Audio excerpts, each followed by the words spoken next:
Hi there, good evening, everybody. Welcome to the Prog Monster. My name is Murph. I am the host of this show, a show dedicated to progressive rock and other forms of rock music.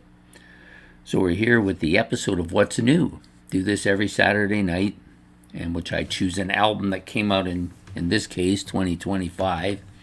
And I just kind of talk about the album, go through it, break it down a bit, that kind of stuff. Nothing serious, but fun.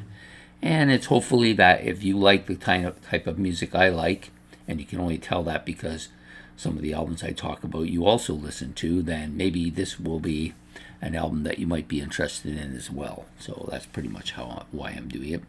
So this album was released on October 21st, 2025. It's a band called National Diet, and the album is called The King in Yellow. This is a band from the U.S., actually from Portland, Oregon, in the USA. Lots of Irish guys in this band. At first, I thought it might be an Irish band, but clearly not. So, produced by Colin Doherty. He is the bass player for the band as well. I think the album length is in around about the 38 to 40 minute range. Might be a little less. They don't give a total, and I didn't go looking for it. So yeah, so that is that's the album we're going to be doing tonight. National Diet's The King of Yellow, The King in Yellow. Sorry. Members of the band include Jake Rose. He's the main guy. Guitar, vocals, keyboards, piano, both electric and acoustic, and vibraphone, and some other electronic stuff as well. Connor Riley on drums, vocals, percussion, and timpani. Colin Doherty on guitar and synthesizers, James Green on bass, vocals, and 5 and 6 string fretless bass. Additional people on the album include, I think this is the way this is pronounced, Thyme Jones on vocals on track number 7, Ben Spees on vocals on track number 3, Nicole McCabe on saxophone, and Ellie Dick on cello on track number 2. Okay, so there are basically only 8 tracks on the album. Most of them are between the 2 and 5 minute mark, with a couple being fairly lengthy. One that says it's 7.5, and the other one's over 10 minutes in length. So, very progressive sounding album, I think. The instrumentation is, I would say it's kind of average. There's nothing outstanding here, but it's the put together of the music is very good. It's well put together. The album is clear for the most part, except for the vocals are a little bit, I guess they're a little bit distorted at times, maybe on purpose, or maybe that's by design. I'm not sure. And it, of course, has a pretty much multitude of different types of instruments, with the piano being the main instrument, the dominant instrument on the album. I did talk about this band when I did the end of the month Prog roundup last week. And so I decided that they were the one I liked the best of the 5 bands I talked about and the 5 albums I talked about. So I decided that they were the one I was going to do today. I would say the piano, like I said, the most dominant instrument on the album. There is a bit of guitar. I wouldn't call it overbearing or over dominant. The drums at times can be frontal, but not always.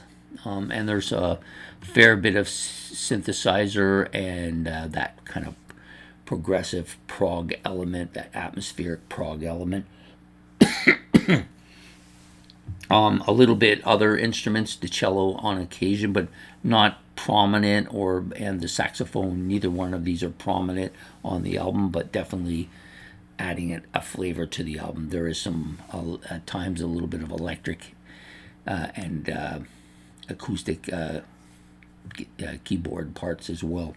So anyways, we're going to get into breaking down the songs now. So the first track is pretty short. It's only about 2 minutes, 2.5 minutes long. It's called Nobody.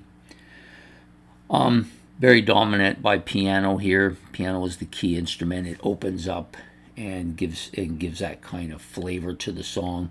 The vocals are deep and whispery at times, but clear and strong, but not too forward in the mix. So yeah, pretty much those are the two things that are dominant on this particular track. It's a decent opening track. I prefer a little bit more bite to my songs in the opening track, but this one kind of bleeds into the next song a bit, which is Winning. This is one of two tracks that I gave a 7 to, so they're my two favorites. The vocals are similar to the previous opening track here. It's got a bit of a keyboard, a bit of an off keyboard sound here. I'm not really sure what that's supposed to be. I think it's probably intentional, though. I think they wanted to create some kind of a feeling. Again, this song is driven by the piano. The drums are strong, frontal, but they're strong, but they're good as well. So they're not just a pounding drum. He does do some rolls and stuff like that as well. The guitar, there's some guitar, but it's not dominant at all on this particular track, and it's a bit distorted and a little bit of that riffing going on. There's a sound towards the back part of the song that's got this kind of electric piano sound to it, so it could be an electric keyboard as well. I'm not sure which one, but I did like this song. It was one of the songs that got me to make the decision to do this video this week. The next is a shorter song, about 2 minutes to 2 minutes 20 seconds long. Patterns of Behavior is the name of this song. It's got a kind of a whispery kind of background vocal part to it. Synthesizers dominate this track, very forward, and I would say it's almost a symphonic-like song, and not that great of a song, not terribly memorable either. Next song up is called Space Monkey. So this song has a lot of really good stuff to it, but there's a couple of stuff that I don't really like on it that they could have done without, and probably the song would have been better. It starts with this kind of a keyboard synthesizer-driven menage of noises, and the noises continue throughout the song, periodically, not always at the same time. The vocals are heavier, but still forward here. So not as quiet, but a little bit heavier in the sound. This is a bit of a heavier track. The guitar is much more prominent than the previous three songs. It's got a kind of a distorted acoustic guitar part as well, and the keyboard solo is decent here. So I did like this song. The only thing I didn't like was the use of the word Space Monkey towards the end. I thought it sounded kind of hokey. That was just my only flavor of the song. That was the only part of the song I really cared much for. The next song is called I Am an Owl. Don't really care much for this song either. It's melodic, piano part at the beginning. Lots of synthesizer, distorted vocal parts or voice parts if you prefer. Some soft sax. The sax was the best part of this particular track, I think. You get these kind of twinning vocal part, which of course is also kind of feels like they're feeding it through the synthesizer. It's a bit of a melodically slow track. I didn't really care much for it. I didn't think it was bad, though. I still think it passed, but just wasn't one of their better tracks. The next song up is one of the two long tracks. This was almost 8 minutes, called Angle Games. It's a bit of a more of an up-tempo track. It's got a bit of a distorted acoustic guitar part with lots of noises again. The drums are strong on this track. The vocals are a little bit on that off-key sound. It's not like out of tune or anything. It just sounds like they wanted to sing an octave different than what the song was going on, perhaps on purpose. It's distorted, but then it's kind of quirky at times too. The song grows a little bit more smoother as it goes along, and becomes a little bit more guitar dominated. The drums are good. There's a bit of a heavy riffing guitar part on the second half of the album, on the second half of the song. The vocals have that kind of a hollow effect towards the end as well. It's like singing in a tunnel or something like that. It's got a bit of a symphonic noise towards the back as well. It's a little bit haunting. It ends off with kind of a haunting noise. That was okay. I didn't mind this track. It wasn't great, but it wasn't bad. The next one is called Carosa, I believe. This track I didn't like. It was the only track on the album I failed. I didn't really like it. I don't normally fail a track, but I didn't care for this one much. It's got a heavy, deep, dark piano feel to it. The vocals are of the same type. And a little bit off sounding here. A bit of a melodic track, some synthesizer part, but nothing terribly memorable. I just didn't care for the track.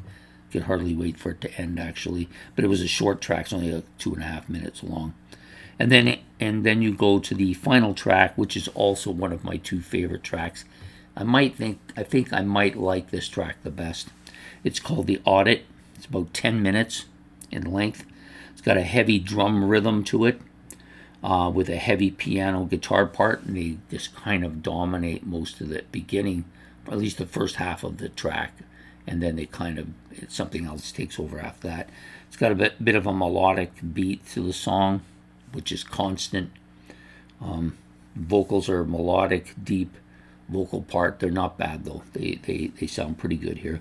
The guitar solo is a bit slow, melodic, and a bit heavy too, to be honest with you. And then you've got this part that kind of takes over. It's a kind of a slow acoustic classical guitar part, which is well done. At the same time that's going on, you also got this kind of spoken voice vocal part, kind of giving a background to it.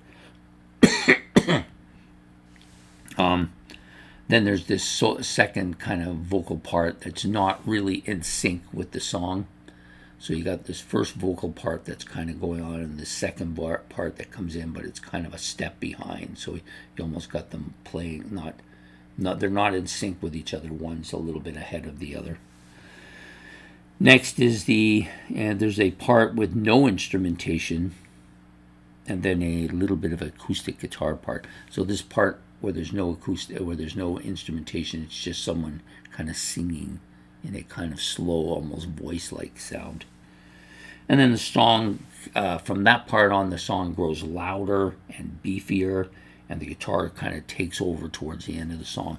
It had the reason I like this track is that it was kind of had some different parts to it. So you had your slow, melodic opening part that had a beat to it that went on until it got the slow part with the no vocal part, with the no instrumentation part. So this kind of subdued area in the middle, and then it gets really heavy at the end. Heavy for this album, maybe not heavy overall as far as music goes, but heavy for the album. So that's my take on this band, National Diet, and their album, The King in Yellow, released recently, October the 21st, so a couple weeks ago. A decent album. I probably will purchase it, but I'm going to wait till the end of the month, and I want to think about it a bit, because I've got a couple other albums that I want to get, and I'm also waiting for one online. Not online, in the mail. I don't normally order in the mail, but once in a while I do that. So anyways, I hope you've enjoyed this episode. Please hit the like and subscribe. If you want, you can make comments about National Diet or about the album or about something related to it or whatever you want. And I hope to see you all again next Saturday night for another episode of What's New. So take care, have yourself a good evening, and goodbye here from the Prog Monster.